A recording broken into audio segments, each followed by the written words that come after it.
13 ফেব্রুয়ারি Valentine's day এবং সরস্বতী পূজার ঠিক আগের দিন পাঞ্জাব, হরিয়ানা এবং উত্তরপ্রদেশ থেকে হাজারো হাজারো কৃষক তাদের ট্রাক্টর নিয়ে ঐক্যবদ্ধভাবে দিল্লির উদ্দেশ্যে রওনা দেয়।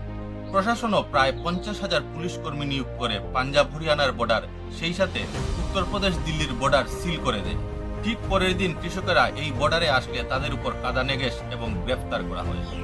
আজকের এই ভিডিওতে আমরা জানবো এই আন্দোলনের কারণ কি, কারা এই আন্দোলন করছে, কৃষকদের মূল দাবি বা কি, এমএসপি কিভাবে নির্ণয় করা হয়, 2020 সালের আন্দোলন থেকে এই আন্দোলন আলাদা কিভাবে, এবং সেই সাথে সরকারের দৃষ্টিভঙ্গিও আমরা জানার চেষ্টা করব। চলুন শুরু করা যাক। कृषक विक्षोभे उत्तर दिल्ली हरियाणा शंभू सीमानाएं सब कुछ हो रहा है प्रदर्शनकारी किसानों को रोकने के लिए जो এই আন্দোলন মূলত দুটি সংগঠনের দ্বারা পরিচালিত হচ্ছে।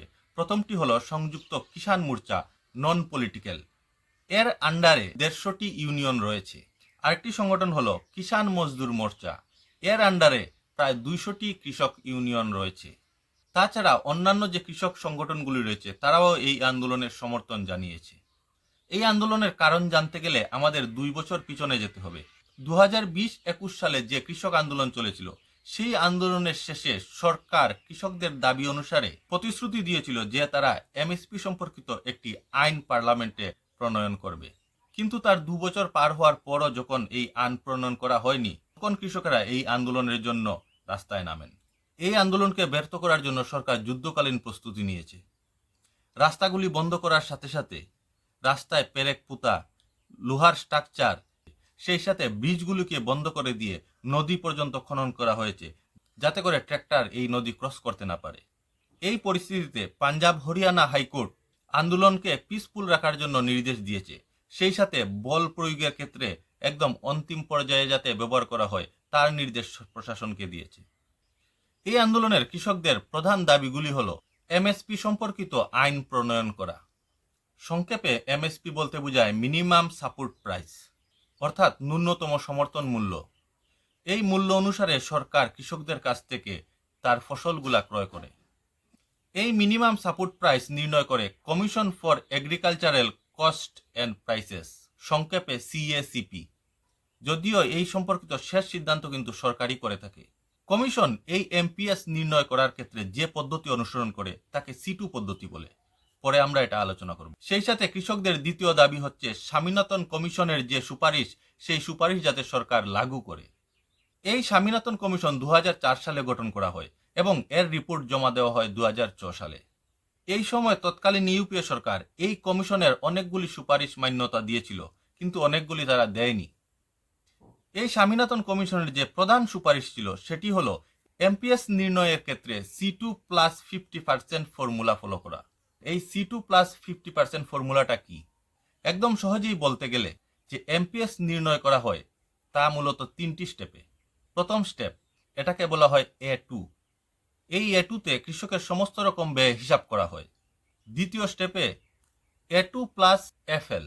এই ক্ষেত্রে A2তে যে খরচ ছিল সেটার সাথে যোগ হবে কৃষক এবং তার পরিবারের যে শ্রম ব্যয় হবে সেটাকে হিসাবে আনা হবে। এবং তৃতীয়ত C2। এই C2র মাধ্যমে কৃষকের যে ল্যান্ড রেভিনিউ সেটাকে মুকুব করা। এই 3টা পদ্ধতির মাধ্যমে এমপিএস নির্ণয় করা হয়। যেমন উদাহরণ, কারো যদি A2 হয় 100 টাকা এবং সেই সাথে F1 অর্থাৎ তার নিজের শ্রম এবং পরিবারের শ্রম আরও 100 টাকা, তাহলে হলো কি 200 টাকা। এবং ল্যান্ড রেভিনিউ যেহেতু লাগবেই না, সেহেতু তাদের C2 হবে 200 টাকা। এখন বিষয় হলো এই স্বামীনাথন কমিশনে এই C2+50%, C2 যদি হয় 200 টাকা তাহলে এর সাথে যোগ হবে আরো 50%, 100 টাকা। 200-র সাথে আরো 100 যোগ হলে হবে 300 টাকা। সুতরাং এই স্বামীনাথন কমিশন যদি লাগু হয় তাহলে এমএসপি বৃদ্ধি হবে, কৃষকের ফসলের দাম বৃদ্ধি হবে। এই আন্দোলনের আমরা 2টি কারণ জানলাম। সেই সাথে অন্যান্য অনেকগুলি দাবি রয়েছে।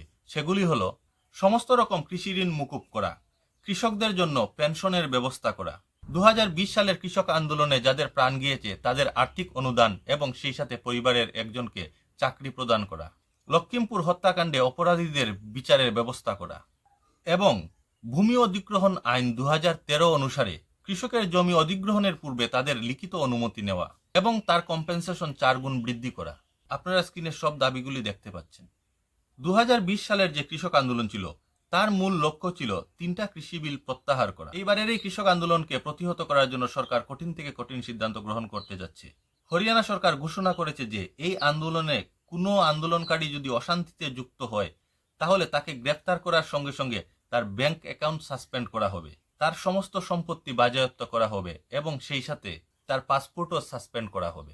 সরকার এই আন্দোলনকে প্রতিহত করার জন্য যে প্রস্তুতি নিচ্ছে সেটা দেখে মনে হচ্ছে তারা যেন যুদ্ধে যাচ্ছে।